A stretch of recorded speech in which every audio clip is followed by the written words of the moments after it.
Namo Namaha and welcome back. So we've kind of plodded our way through all these different kinds of Sandhi rules now. We've looked at internal Sandhi, we've looked at external vowel Sandhi, then consonant Sandhi, and now we've got one more Sandhi left that we need to recognize. It's one of the important ones, and it's called Visarga Sandhi.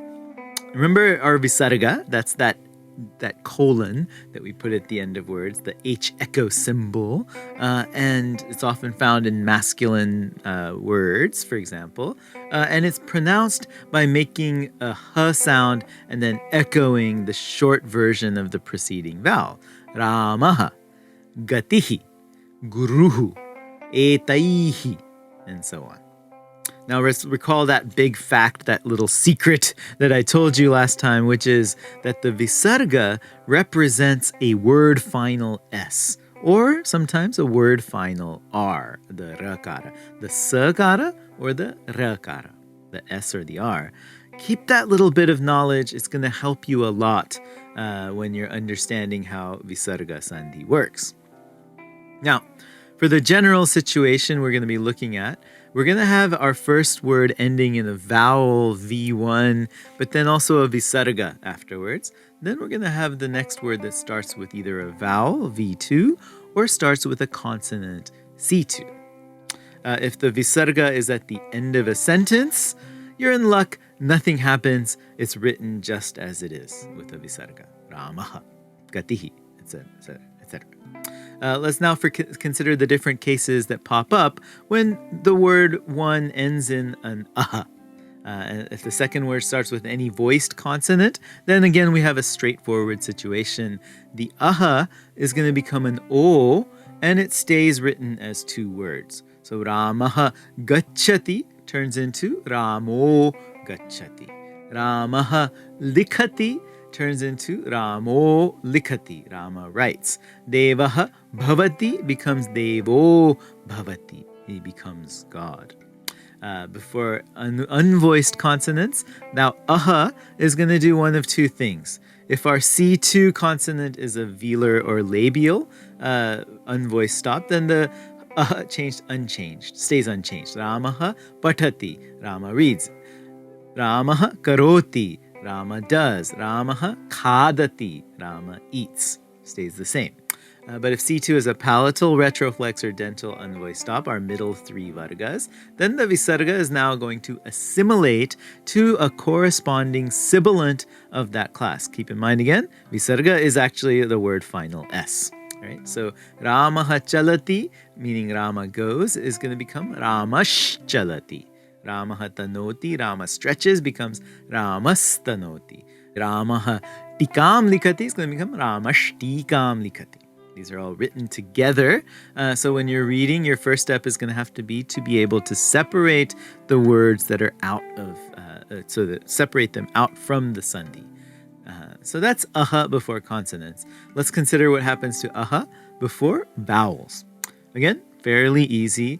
Before any vowel except for aha is going to lose the Visarga and just turn into a. The words will have to still be written separately. So for Ramaha uvacha, Rama said, you're going to get Rama uvacha. Ramaha ichchati, Rama wishes, you're going to get Rama ichchati. Ramaha eti, Rama goes, becomes Rama eti.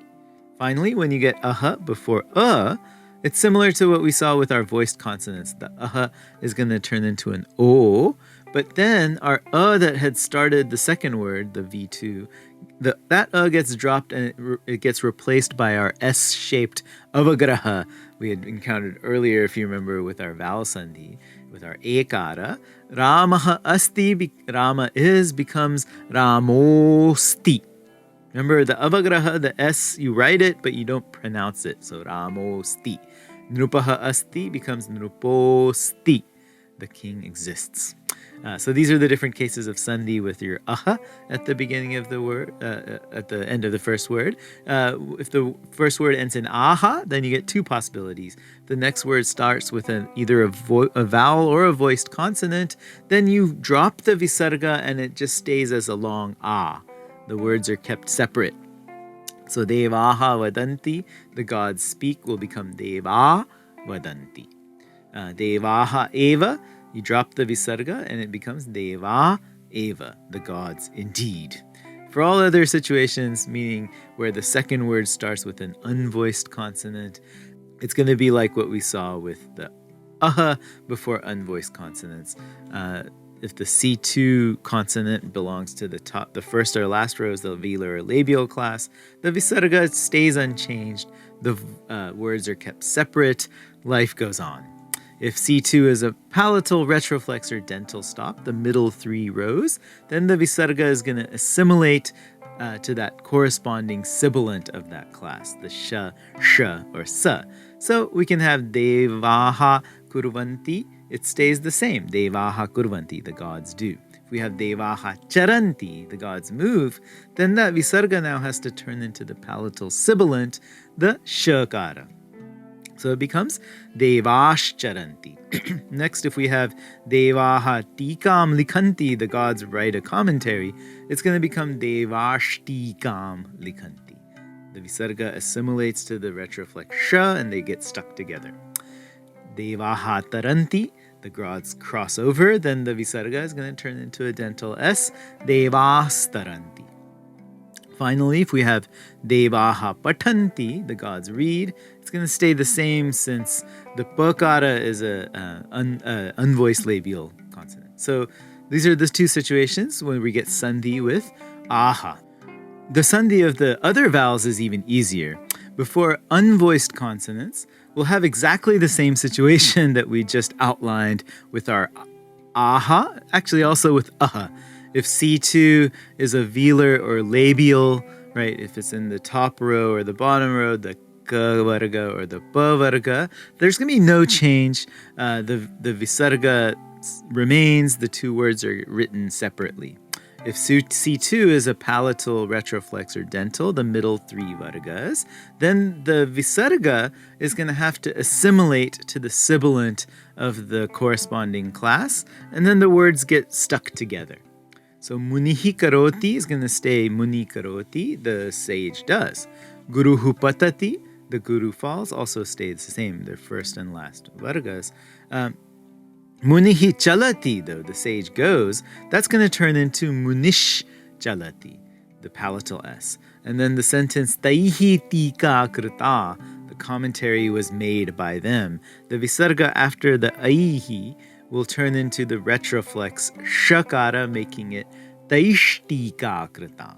Agnihi tapati, the fire heats up, is going to become agnis tapati. The visarga turns into the dental sibilant s because of the dental tapati. So that's when any vowel besides or a comes before the visarga at the end of the first word. The second word starts with an unvoiced consonant. Now, follow so far. If the start of the second word is a voiced consonant or any vowel, then a kind of unique situation happens in the Visarga Sandhi world. The Visarga turns not into an S, but into an R, a rakara, and then the words get joined together. So munihi vadati becomes munir vadati, the sage says. Taihi uktam becomes tair uktam, it's said by them. Bhuhu bhuvas will become bhur bhuvaha, meaning earth and heaven. This is the case for any situation where we'll have a Visarga Sandhi that involves vowels besides a or a before the Visarga. This is for ihi, ihi, uhu, uhu, ehe, oho, aihi, auhu. Now finally, let's turn to the exceptions to the Visarga rules that we have to keep an eye out for and which are always fun and bizarre. For some words where the Visarga represents an original final rakara, it gets its own special rules. If the second word starts with unvoiced consonant, it's going to look like other Visarga rules. It turns into the Visarga and it stays separate. The two words are written separately. This is before unvoiced velars and labials. If it turns into it'll turn into the corresponding sibilant for those middle vargas, the palatal, retroflex, and dental, and the two words then get fused together. Before all voiced consonants and vowels, your rakara will stay ra, and it'll join with the next word. Finally, if the last word ends in a rakara, the first ra is going to turn into a visarga and they'll be kept apart.